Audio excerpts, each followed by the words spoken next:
লাশের সাজে পালকি চড়ার প্রস্তুতি নাও বান। সমাজের মধ্যে এমন নর্তকী আছে, ল্যাংড়া হয়ে নাচে, আছে না নাই?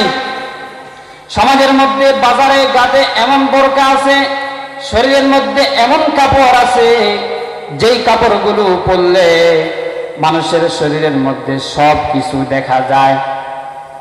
মহিলারা যদি দূর থেকে হাঁটে এমন এমন বোরকা পরে, যেই বোরকাগুলো পরার কারণে তার পাহাড় পর্বত যা আছে সব দেখা যায়।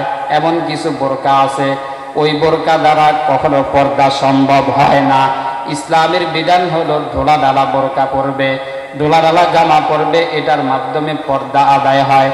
এক নতুন মাসালা শুনিয়া নেন, যেই মাসালার মধ্যে বলতেছে আপনি আটো সাটো জামা পরবেন। মহিলারা যারা আছে তারা একবারে টাইট ফিট জামা পরবে, তাদের জন্য হারাম।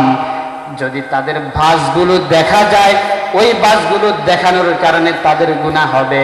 যেই পুরুষ দেখবে তার গুনাহ হবে, যেই পুরুষ আকর্ষণ করবে তার গুনাহ হবে, যেই মহিলাকে দেখবে তারও তো ওই পরিমাণ গুনাহ হবে। বলেন নাউজুবিল্লাহ। আল্লাহর হাবিব সাল্লাল্লাহু আলাইহি ওয়াসাল্লাম বলেন, কিয়ামতের আগে মহিলারা এমন কিছু পোশাক পরিধান করবে, এমন কিছু মহিলা পৃথিবীতে জন্মগ্রহণ করবে, তারা পর্দা অবস্থায় রাস্তার মধ্যে হাঁটবে, কিন্তু আল্লাহর বিধান অনুযায়ী তারা হলো উলঙ্গ। তারা হলো উলঙ্গ, তাদের শরীরের মধ্যে কাপড় নাই, তারা মশারির মতো জামা পরে।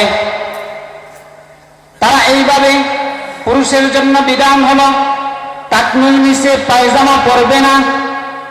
মহিলাদের জন্য বিধান হলো টাকনুর নিচে তার পুরা শরীরটা সদর। মহিলাদের জন্য বিধান হলো পুরা শরীরটা তার সদর। এক চুল পরিমাণ যদি দেখা যায় কিয়ামতের ময়দানে, ওই চুল পরিমাণ তাকে এর পরিমাণ তাহার পাহাড় পরিমাণ শাস্তি হয়ে যাবে।